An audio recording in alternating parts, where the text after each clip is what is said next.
Could it be? For me, your man, Louie Tee.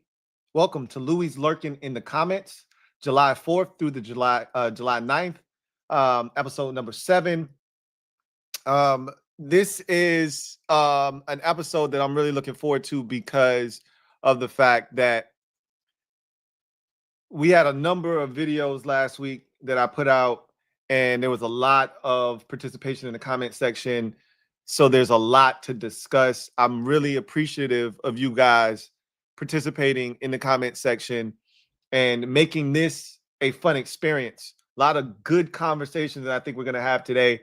So without any further ado, I want to get straight to the proceedings this evening and dive right in. Let me go ahead and do what I should have done off the rip, and that's turn this Zoom up so you guys can see everything, and then we will dive right in. So I know one of the things that's going to be a big topic for me in particular here is Luke McCaffrey.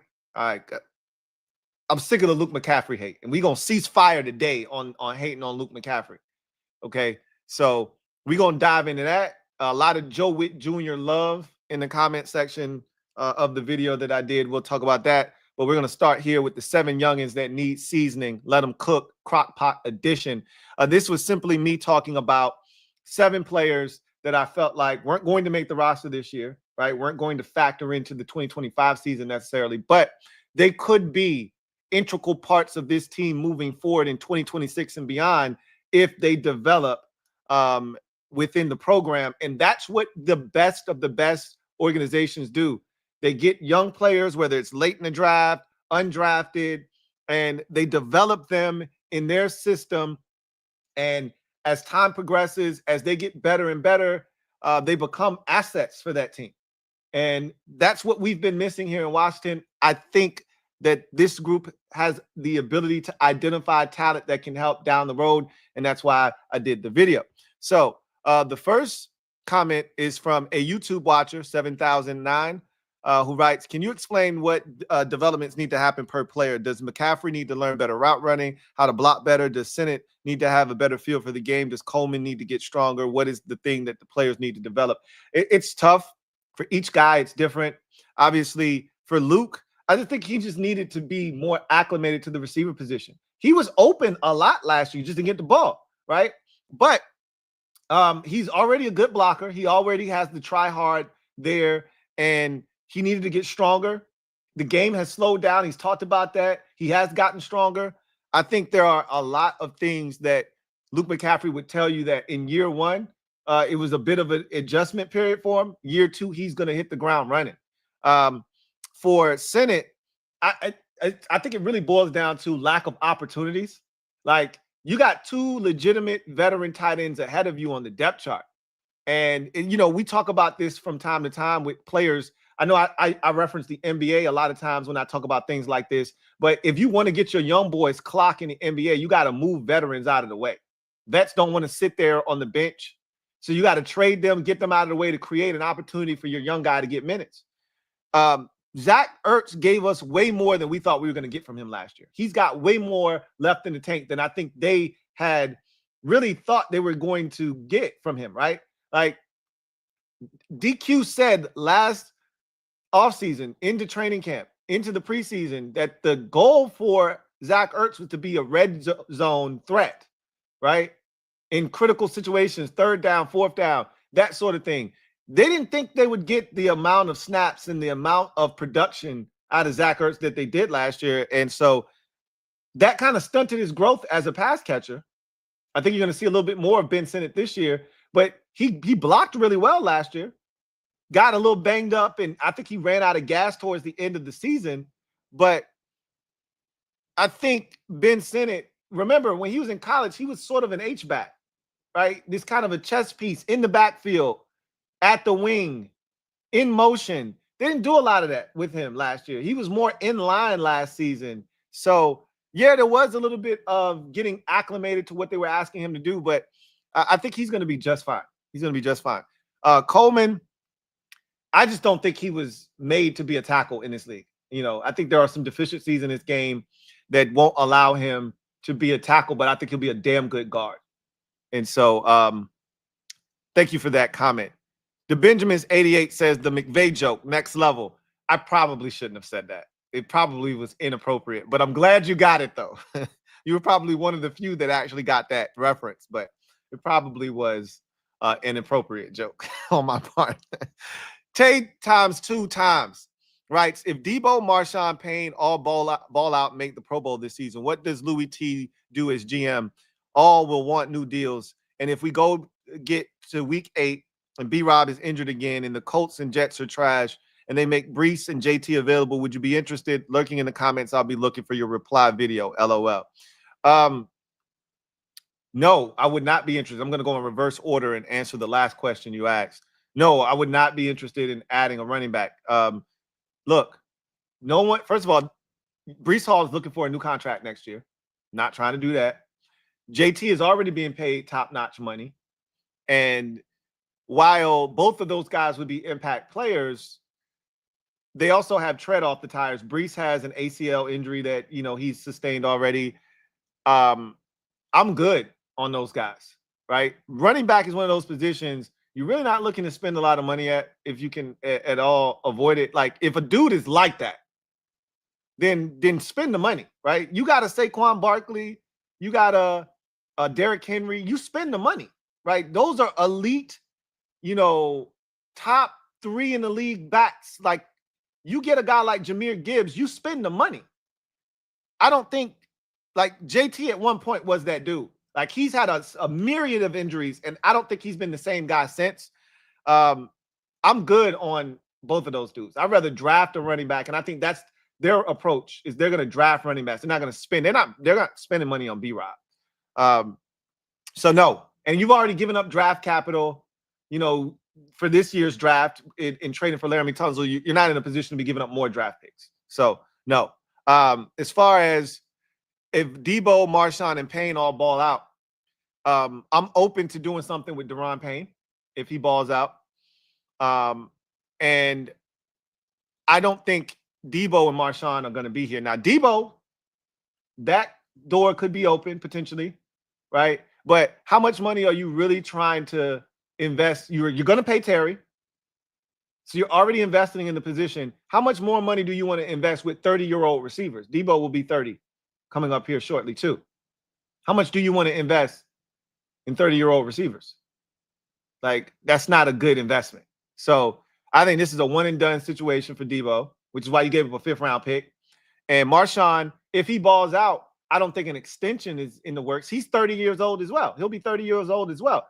I think it's more of, we're going to give you some guaranteed money. I talked about that with John Comm. I think you're going to give him guaranteed money, just like you just did with Debo, where you restructure it. They did it with Andrew Wiley as well. That last year didn't have any guarantees. His last year doesn't have any guarantees, does Marshawn Lattimore. So you give him guaranteed money, but you're not giving him an extension. Like, you traded for him because you knew he had the rest of last year and 2 more years left on his deal. You're going to let him play that out, and then you're going to move on from him. So Payne is the only one of those 3 that if he balls out, makes a Pro Bowl, you would be looking to maybe do an extension with. That'd be the only one. Rum Team, right? I feel Vigors can become your other boundary corner after Lattimore's contract is up in 2 seasons. Let him cook and slow. I mean, that's what we're looking for, right? We'll see. I'm anxious to see what Vigors looks like in the preseason, right? Because we'll get a good feel for what some of these guys can do when we get to lay eyes on them in the preseason. Rum Team also writes, you can tell they know they need to establish a development pipeline like the other consistent contenders, the Ravens, the Eagles, the 49ers, etc. It's so refreshing to see how intentional every pick is. You can trust that there's a plan. It was cool in the offseason how DQ said he talked with NBA coaches to see what he can bring to an NFL development plan since it's so important in the NBA. We might have a factory, man. It's exciting. Every day I find myself still getting used to the competence in our organization. You and me both, brother. And I love that DQ is so immersed in basketball because you see a lot of those principles being adapted here. There were jokes made about how we had basketball guys, with our organization. But you can see some of that influence And this is kind of what I was talking about, letting these youngins cook. Like, it's important to develop players, right? It's important to develop players. That's how you keep it in the house, and you keep it cheap and affordable, right? Just Andre 8651. Thank you for being a member of the MOBB. Writes, definitely Luke. The fan base is being too hard on him. Also, out of all the AP picks, I feel Luke was the biggest reach. It felt like a favor to CMC. If it wasn't for his last name, he's a 6th or 7th round pick, maybe a UDFA. He's not a 3rd round pick. Jay Lane, in my opinion, was a better prospect coming out, and he offers more than Luke. Drafting a player in the 3rd, you should be drafting a starter, and at best, Luke is a decent slot wide receiver. I would draft JCM in the 3rd over Luke. I get to a extent, he meant, why fans are upset with Luke. At the end of the day, I hope I'm wrong about Luke and he exceeds my expectations, and I hope he helps this team win a Super Bowl. So let's talk about it. This is the opportunity I want to take to talk about Luke McCaffrey, because I think the Luke slander, is ridiculous. I'm sick of it now. I'm at the point now where I'm like, y'all need to shut the hell up, because a lot of y'all that are out here jumping on Luke about, look, I don't think you're wrong about the 3rd round being a reach for Luke. I don't think you're wrong about that. Now, I won't go as far as to say that he would have been a 6th or 7th or a UDFA. I don't know where he would have been drafted, but I do think the 3rd round was a little bit rich for him. But to each its own. I thought the 3rd round for Isaac Tesla was way too soon for Detroit last year. Their GM, Brad Holmes, said, I thought he was the best receiver in the draft. I think that's bullshit, but he drafted him in the 3rd round. Isaac Tesla at best was a 4th round pick, probably more of a 5th round pick. He took him in the 3rd round, a day 2 pick, right? We took Luke McCaffrey with the very last pick of the 3rd round, all right? He was essentially a day 3 pick. But again, was it early for him? Maybe, right? I don't necessarily disagree with that. But the fact that fans are acting like a 3rd round pick is supposed to come in here and light up the sky is blasphemy. It's ridiculous. So I took the liberty to go through the draft in 2024 and look at all of the 3rd round wide receivers that were taken, since everybody thinks Luke was supposed to come in here and light the NFL on fire, right? Malachi Corley was taken by the Jets as the first receiver in the 3rd round. You know how many catches, yards, and touchdowns he had last year for the Jets? 3 catches, 16 yards, no touchdowns. Jermaine Burton, who you know I loved, but I know he was also a head case and loves to put his hands on women, had an issue with that last year, right? Loved him coming out of Alabama, and I said he could be the next Stephon Diggs if he can keep his head screwed on straight. 4 catches, 107 yards, no touchdowns last season for the Cincinnati Bengals. Roman Wilson, drafted in the 3rd round by the Pittsburgh Steelers last year, played in 1 game, got injured, didn't record a single stat. Jalen McMillan is the one outlier of the 3rd round receivers taken last year by the Tampa Bay Buccaneers. 37 catches, 461 yards, 8 touchdowns. And the only reason that those numbers were so gaudy is because one of their star receivers, Chris Godwin, got hurt relatively early in the season, and he was thrusted into the lineup basically as a starter. Luke McCaffrey, 18 catches, 168 yards, and no touchdowns. He had the 2nd most catches, yards of any of the 3rd round wide receivers taken last year. It's not easy to transition from college wide receiver to NFL wide receiver. It's a tough transition. 1st round picks usually struggle with that. 2nd round picks struggle all the time. We saw Xavier Legette struggle last year. We love that kid. He was a 1st round pick for the Carolina Panthers last year. You guys got to stop this shit. I don't know if Luke McCaffrey will ever live up to the 3rd round billing, okay? But to be talking shit about him after 1 year, like he can't get better. Mind you, last year was only his 3rd year playing the receiver position. Like, you guys got to stop this shit. Seriously. Let the man either develop and get better or let him fail, but let him do it on his own time. You guys looking for instant results after 1 year? That shit is dumb. It's stupid. That's what development is all about. Just because you take a guy in the 3rd round, and I know what comes with being a day 2 pick. Ben Sinnott, I get it. I know why fans are upset. You spent the 2nd round pick on a dude. We need to see something. I get it. The 2nd round pick is the new 1st round pick. The 3rd round pick is the new 2nd round pick. I understand. But y'all got to allow receivers, more specifically the receiver position, is so tough to come in and hit the ground running. This is not corner where you just got to play against the dude. This is receiver. It's tough. You're learning a new offense. You got to learn your quarterback. You got to figure out how you fit into the scheme and the system. You're playing against a much higher level of talent at the corner. You didn't see elite corners every week in college. You were cooking those boys that weren't going to play on Sundays. It's different when you move to the NFL level. Give him a chance. Anyway, Luke's going to be just fine. I heard his dad talking the other day about, and I heard Luke talk. He said, man, I feel it's a night and day difference between my rookie season. And Luke was open last year, mind you.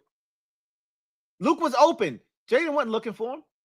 He wasn't checking for him. Maybe he won't check for him again this year either. I don't know. I can't say. But all I can tell you is Luke is going to be just fine. If he turns out to be a very solid NFL slot receiver, you got a good player in the 3rd round. What are we talking about? How many teams come away with starting receivers in the 3rd round? That's a crazy statement, Just Andre. How many teams come away with starting receivers? You can't look at a Nico Collins or a Terry McLaurin and say, that's what you're supposed to get in the 3rd round. Those are outliers. That is not the norm in the 3rd round. Okay?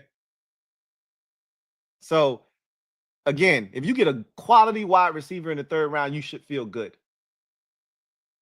You should feel really good. We drafted De'Ami Brown in the 3rd round. That's usually what you get in the 3rd round. When did the Giants draft Jalen Hyatt? 2nd, 3rd round? That's usually what you get. Dudes that disappoint in the 3rd round. If we get quality production out of, you don't draft starters in the 3rd round at the receiver position usually. That's not the norm, Just Andre. Kevin Dawson writes, I also feel we can't judge Joe Witt until we get him more weapons. Key word is weapons, not just guys. I agree. And I talked about that in the Joe Witt video. And I'm going to turn some heads with one of the videos I got uploading this weekend. So stay tuned for that as well. So on to the next video, the Wit Factor. Just speaking of Joe Witt Jr., look with the cat drug in. Let's get to Joe Witt and talk about what some of you had to say about the Wit Factor video that I put out over the weekend. Off to another world. Writes, AP hesitated in his first presser regarding the talent he inherited.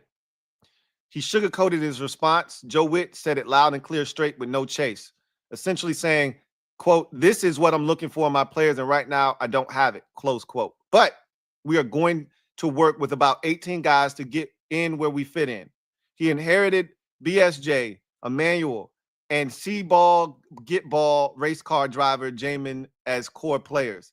He inherited a defense full of playmaking business decisions. He said it in just about every post-game presser. But we won games and we got buy-in. Now, the way that we play truly, right, finally, ain't for everybody. Looking forward to those violent mannerisms. Can't wait to see Saquon and others hearing the sounds of weight clanking together when they take these hits. Shit, I'm about to go to the gym. I'm excited about them getting more talent because there's a play style that they have that we didn't really get to see last year enough because they just didn't have the talent. And they still don't have all of the talent that they need to make this thing come to fruition or at least have the vision fully coalesce. But they got enough talent to look better than they did a season ago. Redskins for Life 26 writes, I have absolutely zero faith that Lattimore will stay healthy for the secondary. It's going to be Samer still and Amos on the outside, Igbenogany in the slot. And he said that Noah I signing was the most underrated free agent signing by far. Hashtag let Wit cook. I disagree adamantly about Lattimore this upcoming season. But with that said, the depth in that room gives you the confidence to still feel good about what we can put on the field. And that speaks to that room itself, right? MF quotes, writes, I love Joe Witt's defense, but it was severely held back by a lack of confidence in the secondary and lack of talent in the trenches. I agree with that. But the coverages and blitz packages are amazing. He's great at disguising coverages. I think with the ability to play man this year, his blitz packages will be even better with the additions of some speed and McGee and Kane. I don't know if Kane's going to see the field defensively or not. I wouldn't necessarily discount it, but McGee is the key there. McGee is absolutely the key there. I agree with that. Jeep Commander, thank you for being a member of the MOBB, who writes, I think the defense is going to surprise a lot of people this year. I might be in the minority on this take, but I think we are going to get the old Lattimore this season, as do I. I'm on board with saying that. And his health, and will play better this season. I have really high expectations for Trey Amos, as do I. We are on the absolute same accord. I think the D-line is going to play solid, and we will produce sacks, rushing with technique as a unit, and coming with blitzes that will surprise teams and produce sacks as well. The offense will also help the defense by keeping them fresh and allowing them to play loose, because the offense should be putting up points and allowing the defense to take risks and make plays on the ball. I agree with that entire statement. That is a great way to look at what this defense can be this season and how the offense can help supplement the defense by continuing to do the things they did last year. Sustaining drives, keeping the defense off the field, keeping them fresh, and scoring points, which will allow them to be a little bit more risk-taking on the defensive side of the football. It could go two ways. You could say, don't take risks, force them to earn it. If the offense is shortening the game with the way they're controlling it, don't allow teams to clap back immediately by taking risks and giving up big plays. But at the same time, if you see it, go get it. And that's what Joe Witt's been as a cornerbacks coach, as a secondaries coach. Jason Simmons, that's what they coach. Be aggressive. If we're telling you we expect this route, and if you get it, drive on it and take it away. That's what Deron Bland did for years, or specifically 2023 in Dallas. But I think he did that even in 2022 as well.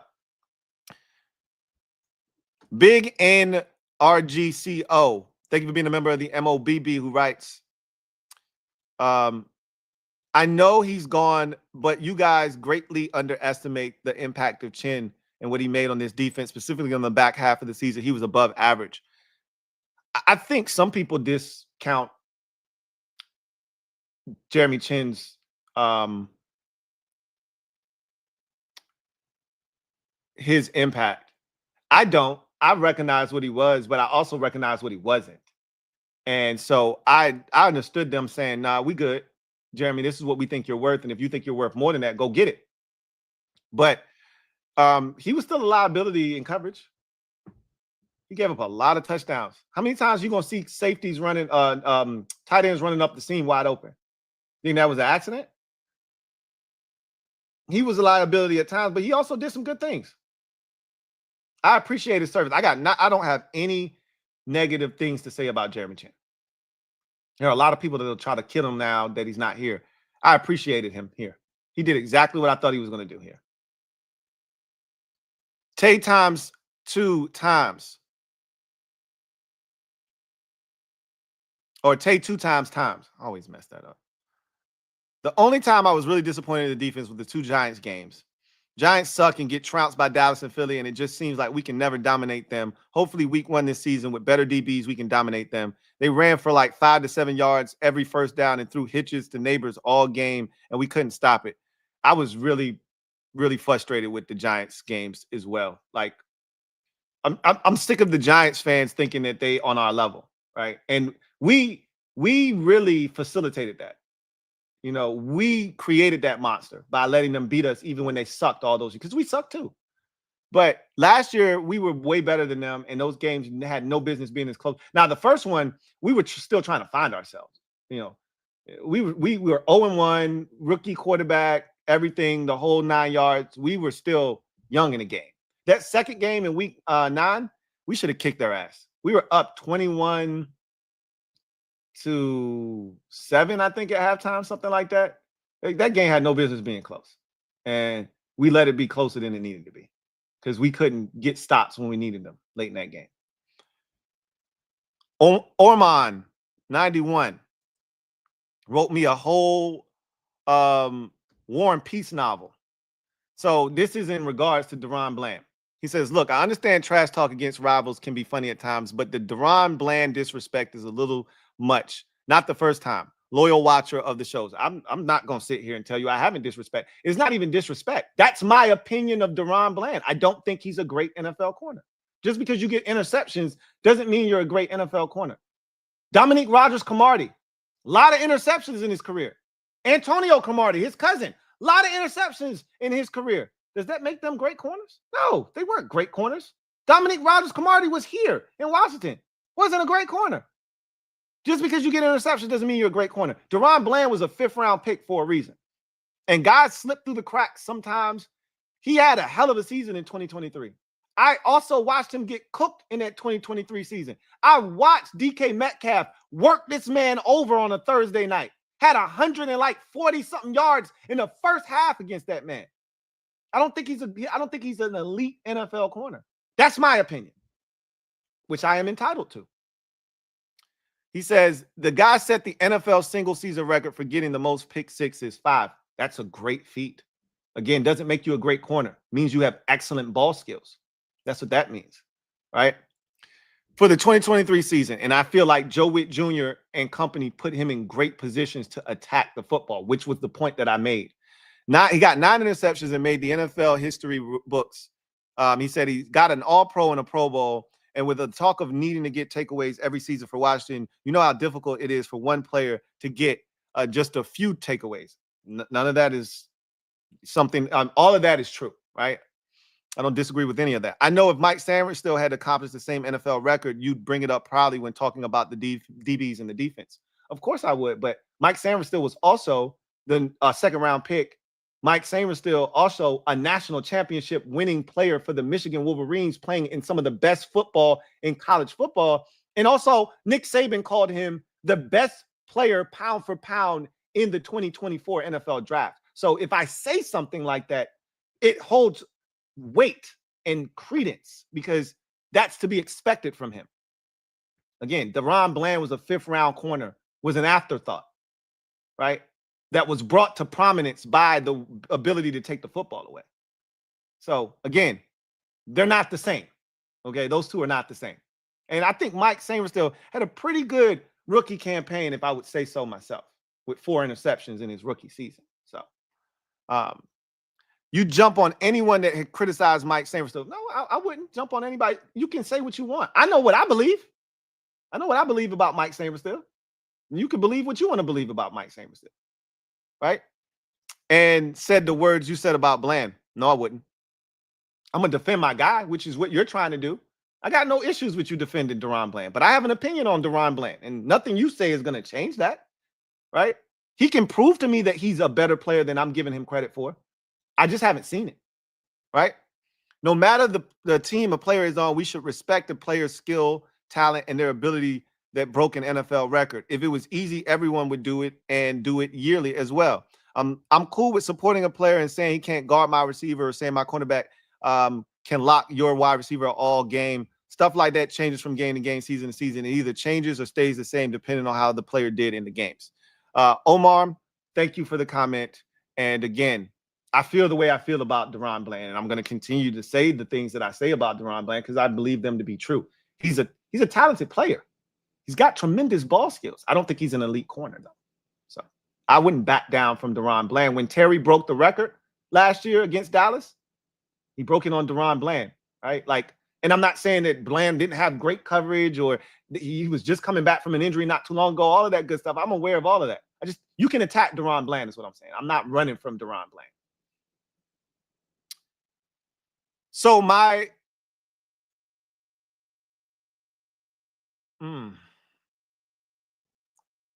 I guess this is so my understudy. I guess. I'll be messing up names. Y'all be killing me. Like, are you? First of all, don't be coming at my neck for mispronouncing these names, and y'all be putting some bullshit as these names on YouTube.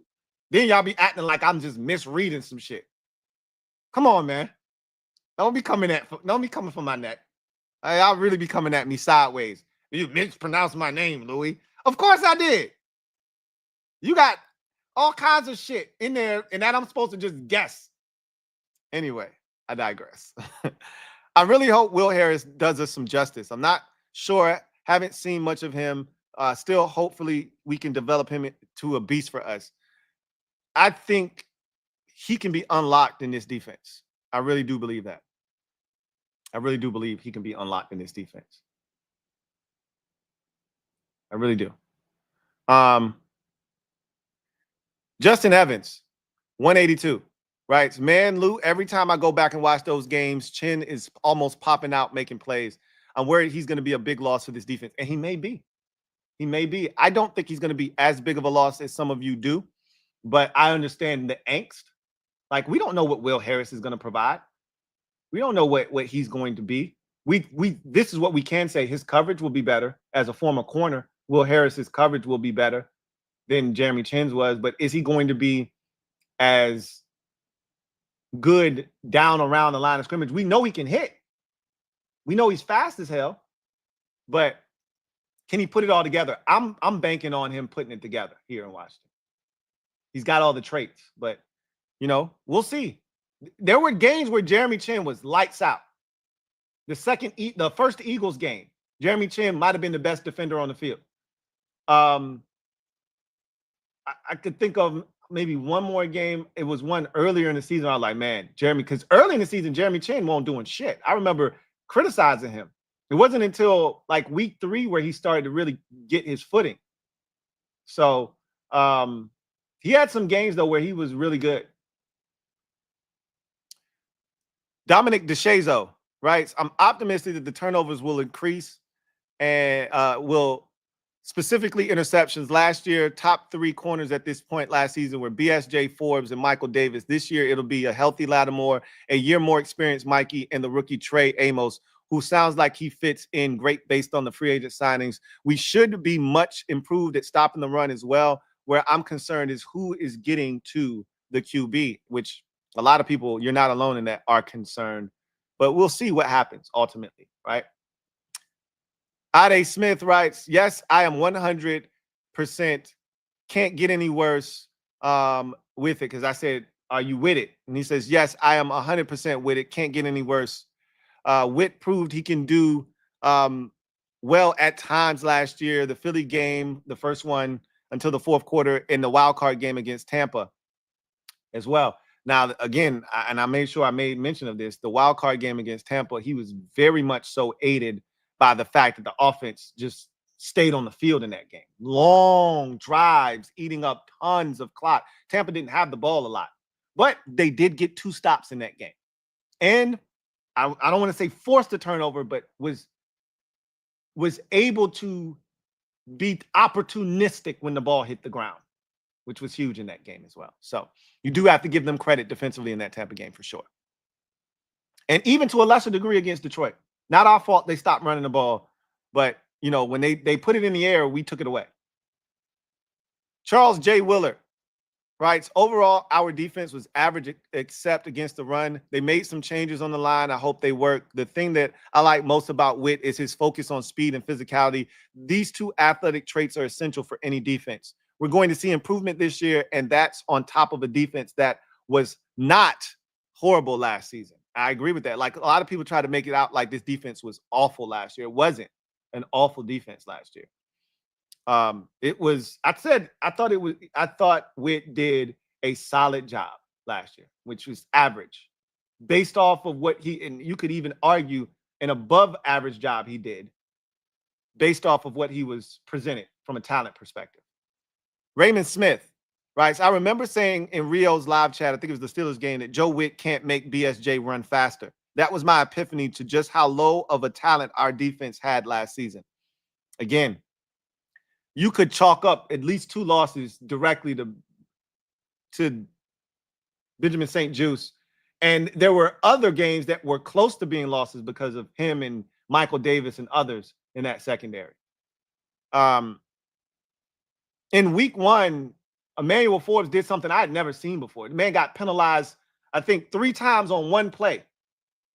Now, I don't know if I've ever seen it. He got a face mask, a pass interference, and like an illegal contact all on the same play. I know he definitely got face mask and illegal and a pass interference on the same play. And that was the 30-yard penalty, like 30-something yards. It's crazy. I've never seen anything like that. Raymond Jaquette says, I'm very curious to see how Witt will use this new talent along the D-line and secondary. Our run defense was definitely a big weakness. We have dynamic receivers throughout the division, and Witt's specialty is the secondary. Facts. As a collective, they have to play better this season for our defense to have an impact. That is a great comment. I love that you brought up that Witt's specialty, his forte, is the secondary. I talk about that on a video over the weekend that's going to be released, and that's a big thing for me. That's a big reason why I feel like the defense is going to be better this year. Ty Stroman says, hey, Lou, I'm not going to lie. It's a lot of backhanded compliments in here. A lot of too bad things sandwiched in between a little bit of good things. A lot of compliment sandwiches. That's what the defense was last year. It's like, I don't have anything for you. You caught me. My hands are up, right? A lot of, sleight of hand, like, hey, look, compliment. Now, it was this, it was that, but look, it was a lot of that. You're not wrong. King Morg says, I feel like the defense can get a real rhythm to start the year with Forbes, St. Juice, and Mike Davis gone. My goodness, they were hard to watch, Lou. Witt can run more base defense with all the beef we added. Pause. We'll see. I think another guy that is a big addition to this defense is Jordan McGee being healthy. Like, I think a lot of people don't realize how big of a deal that is. DMV Skin 804 writes, Joe Witt inherited rotten potatoes and made grocery store potato salad. In a rush, you buy it, season it up, add an egg to the shit, and hope you got something to put on a plate. Hopefully this year's additions are that seasoning to make it a palatable defense. Next year, we need to be looking for that paprika, a game changer that causes havoc on all 3 downs. Hashtag all in on Witt. I love that analogy of grocery store potato salad and what you got to do to it to make it palatable. And what that missing ingredient, that red stuff that you see up there, that paprika, is what we need next year. And I think we're going to get it next year. Angry Cheesy writes, our defense was putrid last year. We couldn't stop the run or pass for almost the entire season. Opposing teams' offensive ineptitude and JD ball and ball control covered up things. JD5's ball control covered up things. Oddly, I think we were coached well, but we had the league's worst defensive talent level. I'm looking for about a league average defense this year. We still need to infuse talent. This is a really good comment because you're not wrong about the defense. I wouldn't classify them as putrid. I think that's a bit harsh and strong, because if we were putrid, we would have been Cincinnati, and instead of blowouts against teams like Cleveland and Carolina and Tennessee, we would have been in shootouts. If you got a putrid defense, it doesn't matter who you play, you're going to give it up. Again, if you don't remember anything else I say, remember this. Bad defenses don't allow blowouts. They force shootouts. So I disagree with that. Now, I do agree with just about everything else you said. Other teams' offensive ineptitude had to do with JD5, his abilities, and the ball control that we had with those long drives, possession. We shortened games. If you couldn't score and keep pace with us when you touched the football, you didn't stand a chance. And so I do think we were coached well last year. Just the talent, right? You can only get but so much out of what we had. AJSTP003, thank you for being a member of the MOBB, writes, with this schedule, we better improve on defense. Facts. Like, you're playing better offenses. You're playing better quarterbacks. Facts. Don't forget that this offense can still do what it did last year. And possess the football, keep the defense off the field, but you're just going to need more out of the defense. I agree. Derek B, thank you for being a member of the MOBB, writes, Emmanuel Forbes was shit. Benjamin St. Juice was shit. Michael Davis was shit. I'm not ready to pat Witt on the back, but I'm definitely willing to give him a pass for last season. That's all I'm asking. I'm not really asking for you to give him praise for last season. I think he did a really good job given the circumstances, but as long as you're not willing, you're not trying to throw this man under the bus already based off of last year. That's all I'm asking for. Give him a shot. Same thing I'm asking for Luke McCaffrey. That's all I'm asking. You ain't got to think Luke McCaffrey was worthy of a third-round pick. Just give him a chance. That's it. Salman Ali writes, Joe Witt is the first DC I have faith in a long time, probably since Ray Rhodes, mainly because of the culture AP and DQ have created. Who you went back a long way. I mean, we talking 99? Ray Rhodes?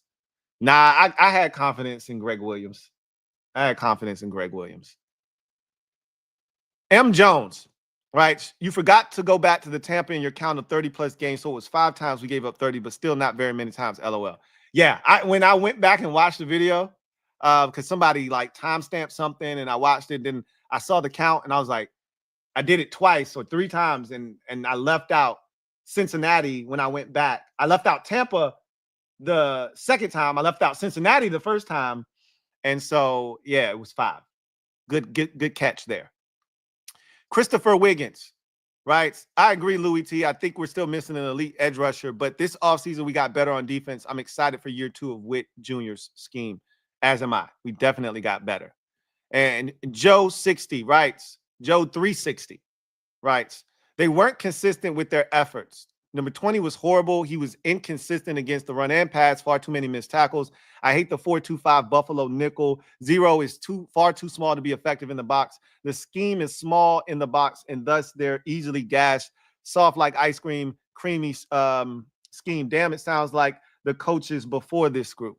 I disagree with just about everything you said here. I disagree with Quan Martin being horrible last year. I thought he tackled well, considering he had 2 separated shoulders last year. Had the big pick in the Detroit game. I think he's only going to get better. The 4-2-5 defense that they played last year at times, again, some of that was circumstantial. A lot of that, they didn't plan on doing that. They had to do it out of necessity because there was no Jordan McGee, right? Hopefully, that's why they said it's so important they can stay in their base 4-3 look instead of having to put an extra safety on the field. 0 was rarely in the box last year. Again, he was a boundary corner after week 2, so that's a false statement. So again, but he's going to be in the box this year, and I think that's what you're referencing. That's, again, there are a ton of smaller. Mike Hilton, a menace in the league. Kenny Moore in Indianapolis, a menace. These are smaller, diminutive nickels that are absolutely dogs in the run game and disruptive on the other side of the line of scrimmage. I couldn't disagree with you more, Joe 360. It's all about mentality. Size doesn't matter, right? It's all about mentality. So I expect us to be just fine, you know, with the way we set things up. All right, final video was the live stream we had this week.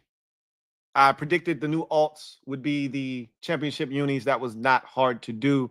And we also went over the offensive line. That was the initial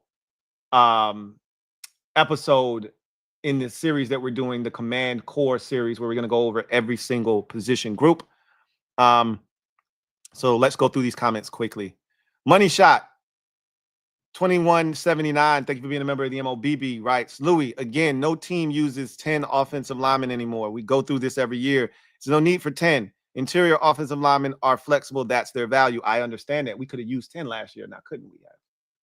I understand that that's why you don't need 10, because theoretically speaking, anybody that plays guard should be able to play center too. And that limits the amount. All I'm saying is if you cut guys, they're more likely to end up on another team's roster. And then when you need them, they're not here, which is why you would keep 10 versus 9. Usually rosters aren't set up for you to keep 10 offensive linemen. It's not a luxury that most teams have. We could have had that luxury last year. I don't think there were 10 offensive linemen worth keeping last year. This year, there may be 10 offensive linemen worth keeping. And if you cut one of them, you may not get them back. That's my point. So I understand the concept. I also understand that last year we ran out of gas. There's more flexibility and versatility on the offensive line this year than it was last year. And maybe even the quality of guys that are here are better. But more beats less. That's all I'm saying. So my understudy writes, we need a black alt uniform that would be raw, more burgundy and black. It would stand out more. I don't necessarily disagree with you. I don't know how that would look. The burgundy on black, the black might drown out the burgundy, but I've seen mock-ups that look way better than what we currently have. I don't hate what we have already, but I've seen mock-ups that look way better than what we currently have. That would also incorporate more of what we are as a team. I hate when people say, oh, we look like the Steelers. I don't, just the colors, not, you know, but the Steelers jerseys don't look anything like that, right?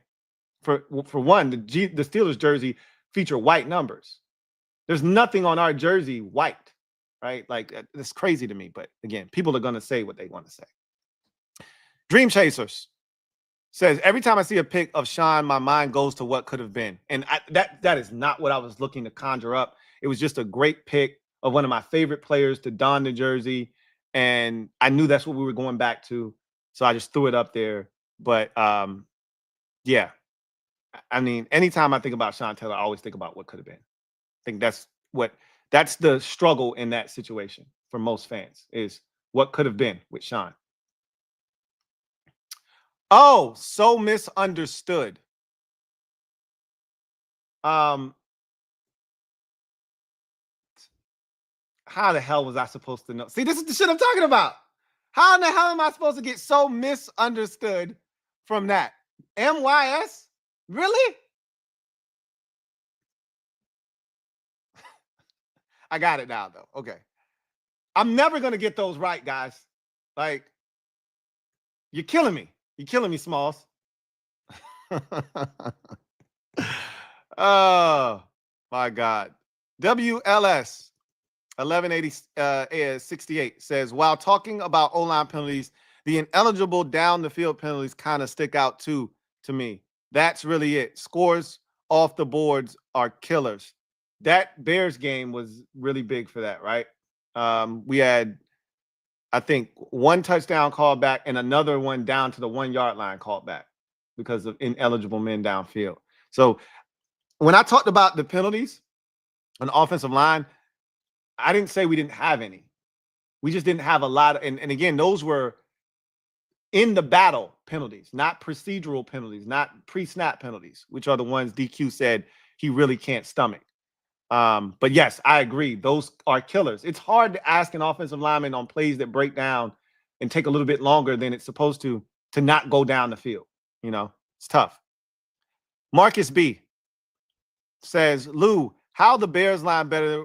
Caleb was sat more and their line got like 3 new parts as well. They haven't played together. I'm pretty sure we got a better left tackle and center. I just like the pieces that they've acquired. All were interior pieces.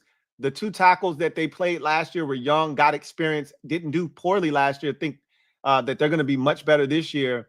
And Caleb, if you watch him, a lot of those sacks were on Caleb Williams. You know, some of those sacks, now don't get me wrong, that's why they went out and acquired 3 new interior offensive linemen, because the interior stunk. But some of those sacks were on Caleb holding on to the damn ball too long, not getting it out of his hands. I just think that the potential for that line, they got veteran guys that know how to play the game. I just think they're going to be a good unit up front this year. The Bears are. Again, it's a debatable thing. I get it. Derek B, thank you for being a member of the MOBB, writes, I think DQ is going to run it back with platoon and tackles. This time it will be with right tackle with Wiley and Connerly. DQ never said that Coleman won the job in camp. You assumed that because he was getting started reps, but that could have easily been because they already knew what they had in Cole Luke and Coleman needed the reps. Allegretti moves to right guard until Cosme is ready. I disagree. And you're not wrong. I was assuming that, but you don't give a guy all the reps if you don't think he's capable. Like, I'm not going to stunt the growth of the rest of the team because we need to find out what this kid can do. He had to earn the right to be the starting left tackle, and he had done that up until that point, which is why they felt comfortable putting him there, right? So I think they made him earn it. He had earned it, and he was going to be the starter. The only reason they platoon is because he didn't get any reps in pretty much the rest of training camp, any of the preseason.